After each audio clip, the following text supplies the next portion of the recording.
Hello മക്കളെ, so നാളത്തെ Christmas എക്സാമിന് നിങ്ങൾ നിങ്ങളുടെ ക്വസ്റ്റ്യൻ പേപ്പറിൽ കാണാൻ വേണ്ടി പോകുന്ന 100% കാണാൻ വേണ്ടി പോകുന്ന ഒരു ക്വസ്റ്റ്യനാണ് മിസ് ഈ വീഡിയോയിൽ കാണിക്കുന്നത് കേട്ടോ.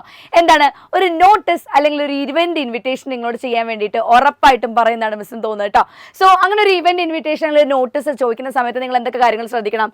നോട്ടീസ് ആണെന്നുണ്ടെങ്കിൽ നമ്മൾ മേലെ ഒരു നോട്ടീസ് എന്ന് കൊടുക്കുക കേട്ടോ. ജസ്റ്റ് നോട്ടീസ് എന്ന് മേലെ നിന്ന് എഴുതാം. അതിനുശേഷം ആരാണോ ആ പ്രോഗ്രാം കണ്ടക്ട് ചെയ്യുന്നത് അവരുടെ പേരാണ് നമ്മൾ ജസ്റ്റ് നെക്സ്റ്റ് ആയിട്ട് കൊടുക്കണം കേട്ടോ. ടൗൺ മോഡൽ സ്കൂൾ ഡൽഹി എന്നാണ് ഇവിടെ കൊടുത്തിട്ടുള്ളത്.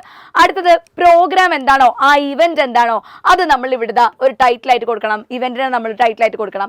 Next, the school sports club is delighted to organise a joyful felicitation and celebration programme to congratulate Ranji on his wonderful achievement in cricket. അപ്പം ആ പ്രോഗ്രാം എന്താണെന്നുള്ളതിന് ഒരു സെന്റൻസിൽ എഴുതാം. അതിനുശേഷം നിങ്ങൾ മറക്കാണ്ട് ചെയ്യേണ്ട കാര്യം നമ്മളെ ഡേറ്റും ടൈമും വെന്യൂ അത് നിങ്ങൾ ജസ്റ്റ് ഒരു ബോക്സിന്റെ അകത്താക്കി കൊടുക്കുക കേട്ടോ. ബോക്സിന്റെ അകത്ത് ഇടാനുള്ളതെന്ന് ഓർത്ത് വെച്ച് കഴിഞ്ഞാൽ നിങ്ങളത് മറക്കാൻ വേണ്ടി പോകുന്നില്ല. സോ ഡേറ്റും ടൈമും വെന്യൂം എന്ത് ചെയ്യുക, ഒരു ബോക്സിനകത്താക്കി കൊടുക്കുക.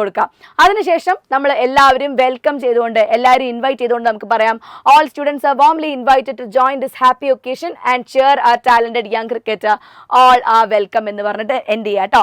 ആൻഡ് ഫൈനലി ലാസ്റ്റ് ആരാണ് ഈ നോട്ടീസ് ഇഷ്യൂ ചെയ്യുന്നത് എന്നുള്ളത് ജസ്റ്റ് ഒന്ന് അവിടെ ഒരു ബോക്സിലാക്കി കൊടുക്കുക. സോ ഇത്രയുള്ള ഒരു ഇവന്റ് ഇൻവിറ്റേഷൻ അല്ലെങ്കിൽ നോട്ടീസിൽ നിങ്ങൾ ചെയ്യേണ്ടത്.